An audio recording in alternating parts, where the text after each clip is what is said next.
one day somebody does something unspeakable to someone else, to someone you hardly knew, and you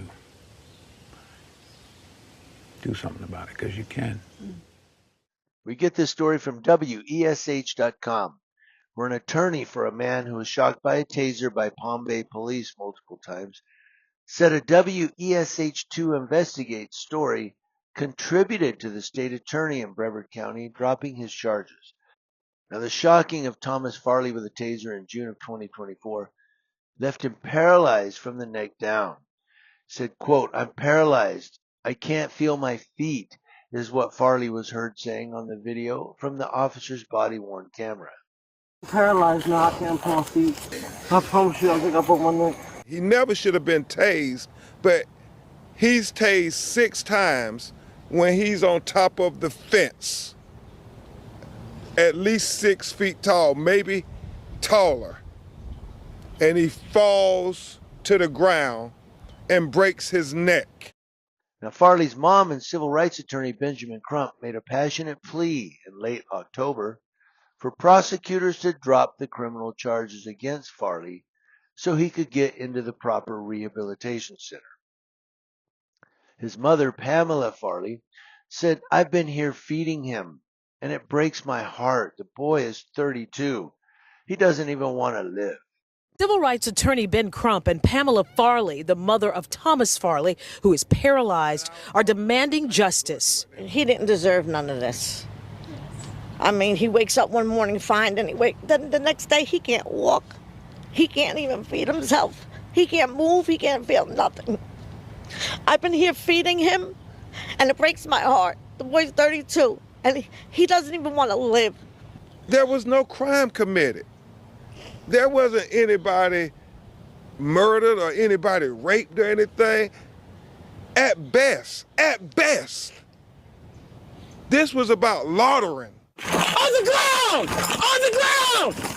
On June 28th, Thomas Farley came to the Circle K on Babcock Road in Palm Bay after getting off work. This is body-worn camera from Palm Bay police officers who responded. They just beat feet, take off on foot. Well, I got no crime. But the officer also said no crime was committed. However, a further check found Thomas Farley hiding in some bushes.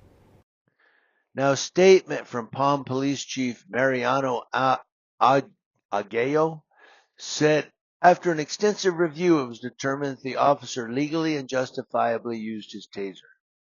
The officer followed departmental policy, procedure, and Florida state statute, end quote. According to a deposition by Farley's public defender in September, the officer had previously been disciplined, hear that, after an internal affairs investigation found he violated the department's taser policy. The transcript said it was resolved with a 120-hour suspension and a 12-hour course. More than 6 months after Farley's arrest, the 18th Judicial Circuit State Attorney's Office filed a notice that it would not prosecute Farley for loitering, resisting, and drug charges. Quote, "These charges should have never been brought," said Natalie Jackson, the co-director of litigation for the Ben Crump law firm. She goes on, "The officer, even on the body cam video, says that he committed no crime." Interesting. Jackson called the delay in Farley's rehabilitation very egregious while he was still facing the charges. Since the charges were dropped, Farley was able to go back to his home state of Georgia to enter a rehabilitation center.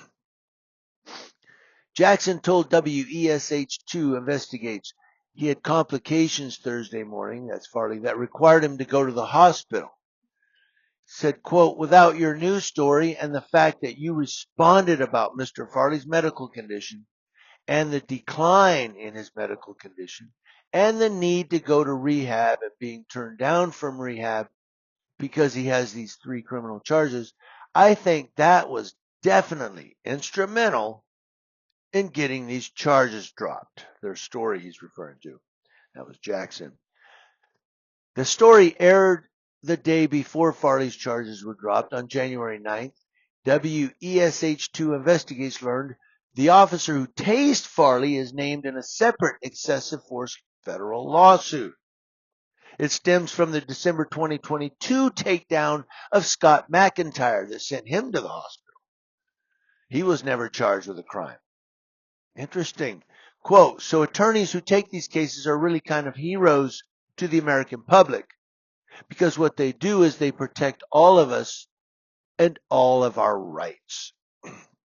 Now, Jackson said of attorney Daniel Faherty, who is representing McIntyre, that's what he said. WESH2 Investigates again reached out to Palm Bay Police Thursday for comment, but never heard back. Jackson said the Crump law firm is working on a federal lawsuit on behalf of Farley. The only thing I'm going to say right here is, welcome to the world of law enforcement. I don't get it. I don't even know why I'm surprised anymore, but this cop, excessive force of a taser, he's suspended 120 hours, given a 12-hour course on tasing, tases this other guy who ends up paralyzed, and the police chief goes, well, he did it right. He did everything right. His 12-hour course, I guess, paid off. Mm-hmm. Of course you're going to say that, Chief, because you don't want your department getting sued and you don't want to get fired. You're like, city manager or mayor, we did okay this time. No, you didn't. That's why McIntyre is suing this cop. That's why he was on a 120-hour suspension, because he's a punk-ass thug that doesn't know how to use a taser and tases people that he says, well, you committed no crime.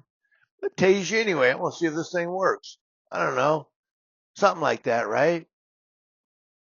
Welcome to the world of law enforcement, where you can screw up, get sued, and keep your job.